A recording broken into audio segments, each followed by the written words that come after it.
yesterday, the Federal Reserve Chairman Powell stated that the interest rate change to banks will be increasing another 3/4 of a percentage point. This was the highest increase in interest rates since 1994. Some even thought that it wasn't enough and rates should have been a full point.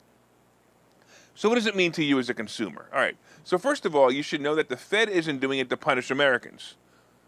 After all, well, maybe he is a Democrat. Maybe he is. Well, nah, it's not. All right. He's doing this as an attempt to stop inflation from getting any more out of control. Look, inflation is due to all the ridiculousnesses of the scamdemic, such as supply chain issues, housing pent-up demand, and the free flow of money during that time that got out of control.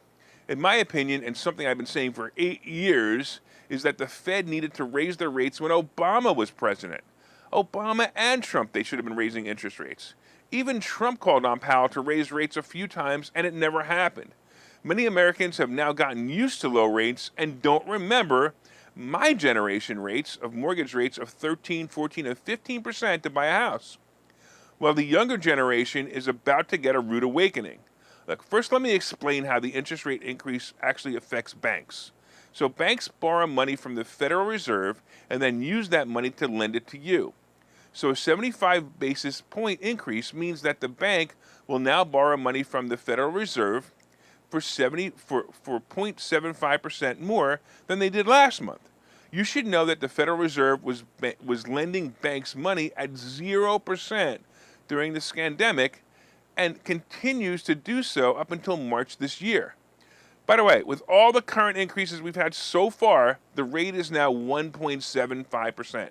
So the rate that the Fed is lending to the banks is 1.75% as of today. In 2019, before the scamdemic, the rate was 2.5% at its peak.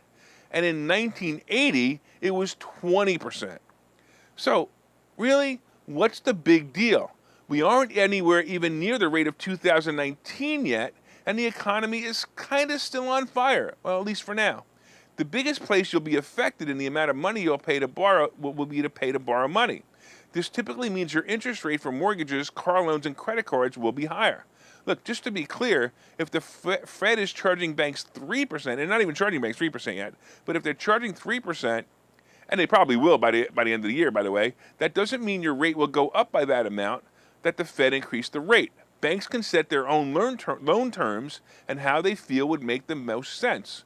So if the Fed rate is 3% and the bank adds 3% to that, it's very simple.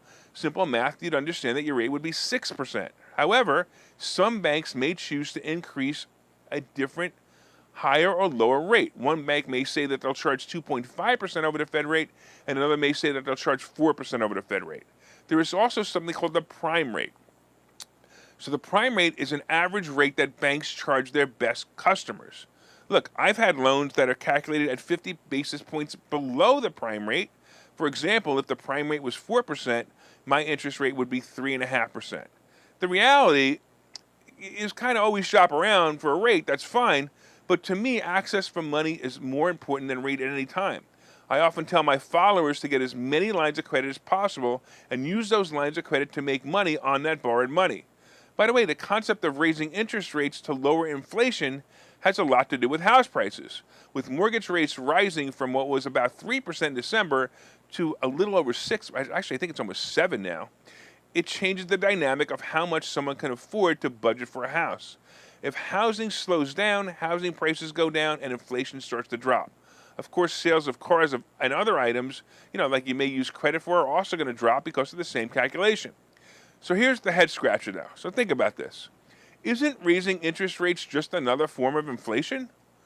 Maybe the price of goods goes down, but the actual cost is the same or even goes up if you borrow money to buy the item. Well, maybe Dave Ramsey is right when he says buy everything cash. Yeah, I still won't do that. But I like to buy investment properties, and I like to also buy them with credit. The reason is I think it's just too heavy to carry all that cash to go to a closing. Bottom line, look, don't panic. It's only 1.75%.